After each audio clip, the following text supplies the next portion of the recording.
The question 11 of 100 C programming question series. तो आज मैं आप लोग के लिए बहुत इंटरेस्टिंग सा क्वेश्चन लेके आया हूं, which is write a C program to find power of a number. हमें एक नंबर दिया रहेगा, उस पर एक पावर रहेगा, ठीक है, हमें उसकी वैल्यू पता करनी है सी प्रोग्रामिंग के मदद से। तो मैंने देखो एक एग्जांपल भी लिख रखा है, ठीक है। वो एग्जांपल क्या है, 2 पे पावर 4। क्या ये 2 पे पावर 4 है, ठीक है। 2 पे पावर 4 का क्या मतलब है, पहले मैं ये एक चीज तुम्हें बताता हूं, ठीक है। 2 क्या है, जैसे 2 पे पावर 4 है, तो जो तुम्हारा नंबर नीचे है विच इज 2, उसे क्या कहते हैं, उसे हम बेस कहते हैं, ठीक है। ये चीज ध्यान रखना, जो नंबर नीचे रहता है उसे हम बेस कहते हैं। एंड 2 पे पावर कौन सा है, 2 पे पावर तुम्हारा 4 है, तो जो 4 है उसे क्या कहते हैं, एक्सपोनेंट कहते हैं, ठीक है। तो जो नंबर नीचे रहता है उसे बेस कहते हैं, एंड जो नंबर ऊपर रहता है उसे एक्सपोनेंट कहते हैं। तो अगर ये एग्जांपल हम देखें, 2 पे पावर 4 दिया हुआ है, 2 पे पावर 4 का मतलब 2 को तुम मल्टीप्लाई कर दो खुद से 4 बार, ठीक है, यही ना मतलब होता है। 2 पे पावर 4 है तो 2 को तुम खुद से मल्टीप्लाई कर दो 4 बार, तो वही चीज मैंने किया, 2 को मैंने खुद से मल्टीप्लाई किया 4 बार, तो आंसर क्या आया, 16। तो ये हमारा आंसर हुआ, ठीक है। ये तो हमने फिजिकली कर लिया। अब हमें यही चीज सी प्रोग्रामिंग की मदद से करनी है, तो चलो स्टार्ट करते हैं क्वेश्चन को। तो देखो, अगर तुम जो बेसिक सी प्रोग्रामिंग हमने करते आए हैं, हम जो अभी तक क्वेश्चन सॉल्व करते हैं, उसमें मैंने सिर्फ एक ही लाइब्रेरी को इंक्लूड किया था, विच इज इंक्लूड studio.h। क्यों, क्योंकि इसमें प्रिंट एफ फंक्शन होता है, स्कैन एफ फंक्शन होता है, ठीक है, जिससे हम प्रिंट करते हैं वैल्यूज को या यूजर से वैल्यूज लेते हैं, ठीक है। वो सारे फंक्शंस किस में इंक्लूड रहते हैं, studio.h वाले लाइब्रेरी में रहते हैं, इसीलिए हम इस लाइब्रेरी को इंक्लूड करते हैं।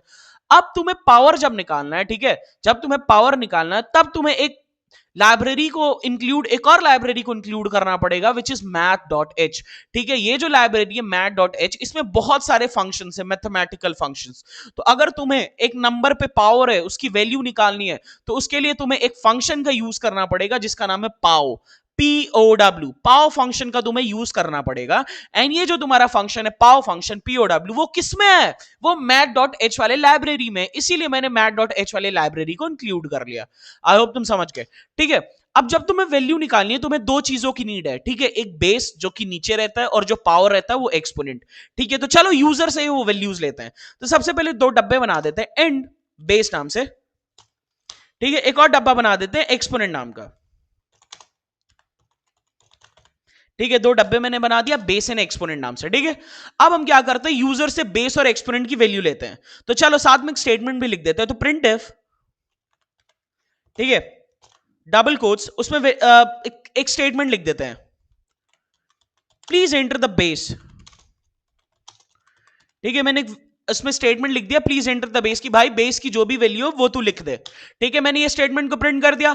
अब हमें यूजर से वैल्यू लेनी भी तो है, तो वैल्यू कैसे लेते हैं, स्कैनएफ फंक्शन से लेते हैं। तो लिख दो स्कैनएफ, तुम्हें जो भी वैल्यू लेनी है वो %d तुम लिखोगे, क्यों, क्योंकि तुम्हें इंटीजर फॉर्मेट में लेना है, एंड इंटीजर फॉर्मेट का डेटा स्पेसिफायर क्या है, %d है, ठीक है।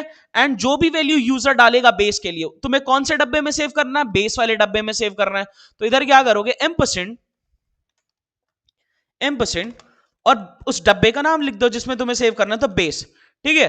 तो ये हो गया हमारा बेस का वैल्यू यूजर डालेगा एंड वो बेस वाले डब्बे में जाके सेव हो जाएगा। ऐसे हमें एक और स्टेटमेंट लिखना पड़ेगा एक्सपोनेंट लेने के लिए। तो हम क्या करते हैं, इसे कॉपी पेस्ट कर देते हैं, चेंजेस कर देते हैं, ठीक है। तो कॉपी कर लिया मैंने, फिर पेस्ट कर देते हैं, ठीक है। ये जो दूसरा स्टेटमेंट है प्लीज एंटर द बेस, उसमें बेस हटा के हम लिख देते हैं एक्सपोनेंट, ठीक है। एंड जो भी वैल्यू यूजर डालेगा प्लीज एंटर द एक्सपोनेंट वाले स्टेटमेंट में, वो कौन से डब्बे में जाके सेव हो जाए, एक्सपोनेंट वाले डब्बे में। तो M% बेस को मैं हटा के M% एक्सपोनेंट कर देता हूं, ठीक है। तो यूजर वैल्यू डालेगा बेस का एक्सपोनेंट का, वो जाके बेस और एक्सपोनेंट वाले डब्बे में जाके फिट हो जाएंगे, जाके बैठ जाएंगे। अब आते हैं फाइनल पार्ट पे। अब हम POW पाव फंक्शन जो था उसका हम यूज करेंगे, ठीक है। चलो मैं तुम्हें बताता हूं कैसे। देखो सबसे पहले क्या करेंगे, हम एक डब्बा बनाते हैं रिजल्ट नाम का, ठीक है। उसका डेटा टाइप को स्पेसिफाई करते हैं इंटी, ठीक है। एक मैं डब्बा बनाता हूं, ठीक है, रिजल्ट नाम से। मैंने एक डब्बा बना दिया रिजल्ट नाम से, इसी में फाइनल आंसर हमारा रहेगा, इसीलिए मैंने इसका नाम रिजल्ट रखा है, ठीक है। अब हम यूज करते हैं पाव फंक्शन का। तो पाव फंक्शन कैसे यूज करते हैं, सबसे पहले POW पाव लिख दो, फिर तुम ब्रैकेट बना दो, ठीक है। फिर तुम स्मॉल ब्रैकेट बना दो, सबसे पहले तुम POW पाव लिख दो, फिर ब्रैकेट बना दो। एंड सबसे पहले आप ब्रैकेट में क्या लिखोगे, जो नंबर नीचे रहेगा। जैसे बाय द वे अगर एग्जांपल ले लो, तुम्हें 2 टू द पावर ऑफ 5 का वैल्यू निकालना है, 2 टू द पावर ऑफ 5 यानी 2 नीचे लिखा हुआ है, ऊपर 5 की पावर लगी है, ठीक है। तो तुम्हें अगर इसकी वैल्यू निकालनी है तो तुम्हारा बेस क्या हो जाएगा 2 एंड तुम्हारा एक्सपोनेंट क्या हो जाएगा 5। तो तुम्हें इस ब्रैकेट में सबसे पहले स्पेसिफाई करना पड़ेगा बेस। तो जो भी बेस की वैल्यू रहेगी वो कौन से डब्बे में जाके स्टोर है, बेस वाले डब्बे में स्टोर है। तो सिंपल तुम इधर बेस लिख दो। फिर आपको क्या वैल्यू स्पेसिफाई करनी है, जो पावर, जैसे जो एग्जांपल मैं बता रहा था 2 टू द पावर ऑफ 5, उस पे पावर 5 है, एक्सपोनेंट 5 है, ठीक है। अब हमें एक्सपोनेंट को स्पेसिफाई करना, तो एक्सपोनेंट की वैल्यू कौन से डब्बे में स्टोर है, एक्सपोनेंट वाले डब्बे में। तो कॉमा के बाद इधर सिंपल लिख दो एक्सपोनेंट, ठीक है, लिख दिया मैंने, स्टेटमेंट को क्लोज कर दो। तो जो तुम्हारा रिजल्ट वाला डब्बा है विच इज दिस, उसमें मैंने पावर फंक्शन लगा दिया एंड बेस एंड एक्सपोनेंट को मैंने स्पेसिफाई कर दिया, उसकी वैल्यूज इन डब्बों में स्टोर है, जो भी यूजर डालेगा इन डब्बों में स्टोर हो जाएगी, ठीक है, उसी का वो पावर निकाल देगा, ठीक है। तो जो भी फाइनल आंसर रहेगा हमारा रिजल्ट वाले डब्बे में सेव रहेगा। अब सिंपल हम क्या करते हैं, प्रिंट एफ की मदद से फाइनल रिजल्ट को प्रिंट कर देते हैं, ठीक है। मैं थोड़ा छोटा कर देता हूं ताकि तुम्हें एक ही पेज में दिखे, ठीक है। अब करो प्रिंट एफ, साथ में स्टेटमेंट भी लिख देते हैं, द फाइनल वैल्यू इज, ठीक है।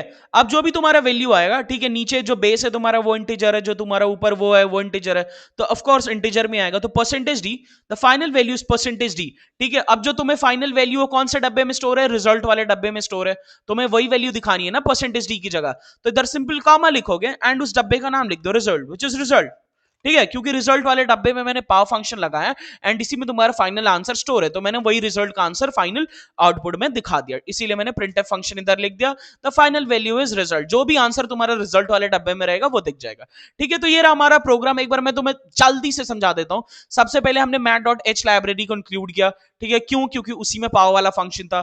फिर मैंने बेस और एक्सपोनेंट नाम का डब्बा बनाया, यूजर से मैंने बेस और एक्सपोनेंट की वैल्यू ले ली, फिर मैंने पावर फंक्शन को यूज किया, उसमें बेस और एक्सपोनेंट को स्पेसिफाई किया, ठीक है, फिर मैंने फाइनली उसे प्रिंट कर दिया। तो चलो अब अपने पाइथन, बार बार मेरे को आदत हो गई है पाइथन बोलने की, ठीक है, सी प्रोग्राम को रन करते हैं। चलो एग्जीक्यूट, आ जाओ टर्मिनल पे अपने, ठीक है। तो सबसे पहले मेरे से पूछ रहा है प्लीज एंटर द बेस, ठीक है। तो चलो क्या एग्जांपल है, चलो इसी एग्जांपल को चेक करें क्या, जो मैं तुम्हें समझा रहा था 2 टू द पावर ऑफ 4। तो इसमें तुम्हारा बेस क्या था, 2 था, ठीक है। अब मेरे से पूछेगा, एक सेकेंड एक सेकेंड एक सेकेंड एक सेकेंड,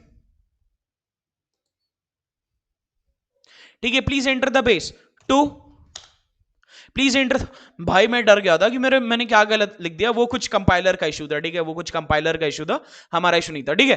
तो मैंने कोड को रन किया, प्लीज एंटर द बेस, मैंने बेस में 2 लिख दिया, एक्सपोनेंट इस पे क्या है 2 टू द पावर ऑफ 4 पे एक्सपोनेंट क्या है 4 है, तो 4 लिख देते हैं, देखते हैं आंसर आता है या नहीं आता है। ये क्यों हो रहा है ऐसा, चलो फिर से रन करके देखते हैं।